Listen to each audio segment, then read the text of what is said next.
Electronics corporation को धन्यवाद देना चाहता हूँ।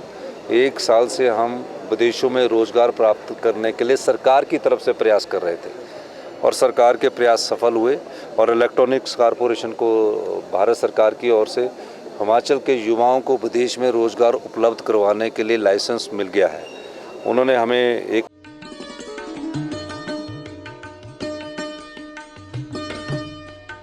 प्रदेश में खेती के विविध आयामों की पहचान की जा रही है। हिमाचल में मसालों की खेती की संभावनाओं को देखते हुए जिला हमीरपुर में स्पाइस पार्क का निर्माण किया जाएगा तथा ऊना जिला में 20 करोड़ रुपए की लागत से आलू प्रसंस्करण संयंत्र स्थापित किया जाएगा। किसानों की जमीन को नीलामी से बचाने के लिए बैंकों के माध्यम से वन टाइम सेटलमेंट पॉलिसी लाई गई है। इस योजना से किसान 3 लाख रुपए तक के कृषि ऋण को चुका सकेंगे और मूलधन पर लगने वाले ब्याज का 50% हिस्सा सरकार द्वारा वहन किया जाएगा। लिस्ट दी है मिनिस्ट्री ऑफ एक्सटर्नल अफेयर्स ने कि इन देशों में इन लोगों की ज़रूरत है। तो मैंने कहा कि पहले आप सभी जो वहाँ के एम्बेसडर हैं उनसे बातचीत कीजिए और रिटर्न एक डॉक्यूमेंट्स बनाइए और जो हमारे वहाँ युवा साथी रोज़गार प्राप्त करने के लिए जाना चाहते हैं उन्हें पे पैकेज क्या मिल रहा है, क्या उसके कार्य के अनुसार पे पैकेज मिल रहा है। अगर किसी डॉक्टर डेंटल डॉक्टर ने करना है, स्टाफ नर्स ने करना है, जेई का डिप्लोमा वाले ने करना है, ITI इलेक्ट्रीशियन प्लम्बर ने करना है या ड्राइवर वाले ने करना है या क्लर्क का काम करने वाले ने करना है या हॉस्पिटलिटी सेक्टर ने करना है, सभी सेक्टर का ध्यान रखकर आप उनका पे पैकेज पूछिए ताकि जब वो विदेश जाए तो उससे ज़्यादा इनकम हो। मैं आपको बताना चाहता हूँ कि 0.2% लोग हमारे विदेश में जाते हैं और हिमाचल को वो हर साल 2300 करोड़ रुपया भेजते हैं। तो आप अंदाज़ा लगाइए कि 0.2% लोग जाकर हमारी अर्थव्यवस्था में 2000 करोड़ रुपए वो डाल रहे हैं। अगर हम 0.4 भी गए तो 4000 करोड़ रुपया हमारे अर्थव्यवस्था में आएगा। तो अब हमारे जो हमने दिशा निर्देश विभाग के अधिकारियों को दिए, जल्दी इसमें कार्य शुरू होगा और आप देखेंगे कि अब हमारी सरकारी एजेंसी जब भेजेगी तो उसमें विश्वास होता है। महज भेजना दायित्व नहीं है, उन्हें पे पैकेज अच्छा मिले वो भी दायित्व है और उनकी सुरक्षा वहाँ विदेश में भी हो वो भी दायित्व है। ये हमारी सरकार की सोच और के कारण हमने इसमें आगे बढ़े और आप उसका लाभ आने वाले समय में देखेंगे। मैं ये कह सकता हूँ कि स्वराज में आप पोजीशन ठीक है। अब हमारा मकसद स्वराज क्षेत्र में जो विधानसभा क्षेत्र स्वराज है उसमें मेरा सभी जिनके जो गाँव वासी है, जिनके गाँव सेफ है, उसमें जो इनके घर उजड़े हैं उनको वो किराए पर मकान दे, मेरा उनसे अनुरोध रहेगा। और हम 5000 रुपया सरकार की तरफ से जो अपने घर में उनके पास एक्स्ट्रा अकोमोडेशन जिनके पास है वो उसको देंगे तो हम 5000 रुपया देंगे। खाद्यान्न भी हम पूरी उपलब्ध करवाएंगे और निश्चित तौर पर जैसे ही थोड़ा मौसम खुलेगा मैं उन क्षेत्रों का दौरा करूँगा। सरकार ने राजीव गांधी ई स्टार्टअप टैक्सी योजना की शुरुआत की है। हमने अपने गारंटी में 680 करोड़ रुपए की इस परियोजना की बात की थी, जिसमें प्रथम चरण में ई टैक्सी योजना है, दूसरे में प्राकृतिक खेती की योजना है। तो सब चीज़ों को एक अमली जामा बनाकर आत्मनिर्भर हिमाचल की तरफ हम आगे बढ़ रहे हैं। ई टैक्सी योजना एक ऐसी योजना है जो पर्यावरण अनुकूल है, जिसमें रोज़गार अनुकूल है, जिसमें सरकार एक ई टैक्सी का जो अनएम्प्लॉयड यूथ है ई टैक्सी खरीदने के लिए 50% की सब्सिडी देती है। यानी कि ई टैक्सी अगर 10 लाख रुपए की है तो उसमें 5 लाख रुपया सरकार की तरफ से उपलब्ध होगा और ये गाड़ी सरकारी विभाग में लगेगी। हमने सरकारी विभागों से पूछा कि आपको कौन सी गाड़ी चाहिए, तो कई डीजल गाड़ियाँ लेना चाहते थे, तो हमने कहा नहीं, हम आपको ई टैक्सी योजना देंगे। इससे क्या फ़ायदा होगा? इससे सरकारी विभाग का जो गाड़ी का खर्चा है वो बच जाएगा।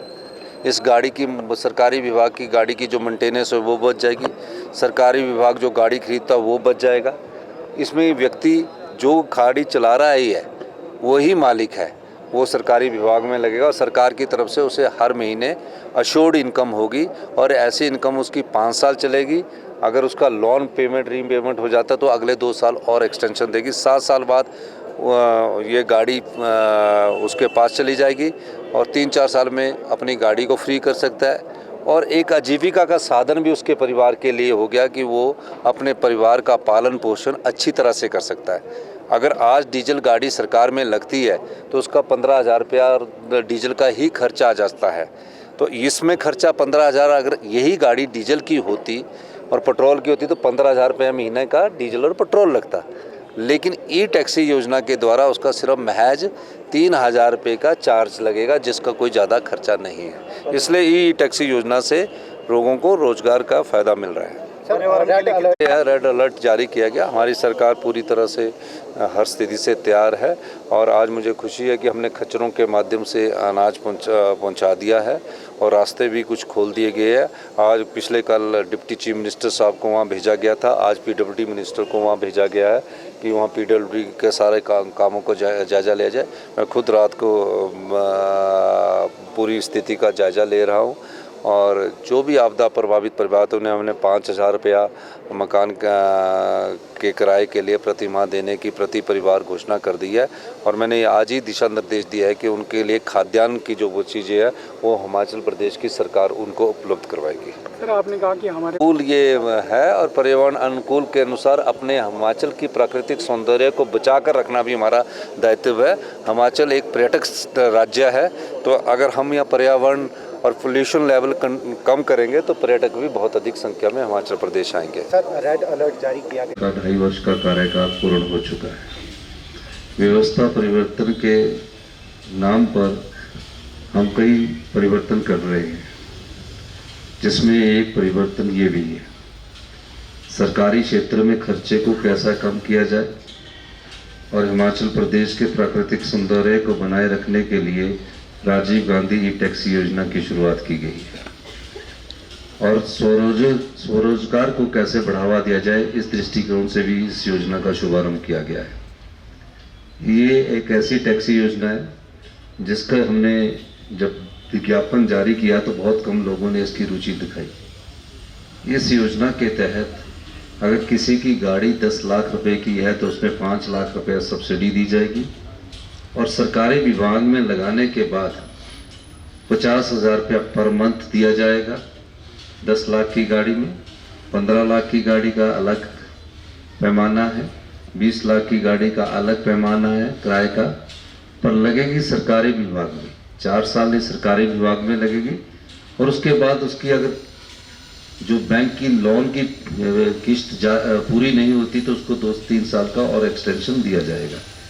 वो फ्री भी हो जाएगी, उसके परिवार में रोजगार का साधन भी बन जाएगा, वो अपने परिवार का पालन पोषण भी करेगा और अपनी जीविका का साधन जो ये गाड़ी है बाद में उसी के पास रहेगी। इस दृष्टिकोण से हमारी सरकार अभी सरकारी विभागों में ये टैक्सी योजना को बढ़ावा दे रही है और जब हमने आंकलन किया तो हमने पाया कि ये एक तो स्वरोजगार का साधन है, दूसरा पर्यावरण के अनुकूल है और पर्यावरण के अनुकूल आज की वस्तुस्थिति में मैं ये कह सकता हूँ कि हमें इलेक्ट्रिकल हाइड्रोजन के विषय में आगे बढ़ना पड़ेगा। जिस प्रकार की आपदाएं प्रदेश में आ रही है इसका मूलभूत कारण जो हमें समझा है वो क्लाइमेट चेंज का है, उस दृष्टि से हमारी सरकार कार्य कर रही है। मैं इन सभी टैक्सी धारकों को बहुत बहुत शुभकामनाएं देता हूँ।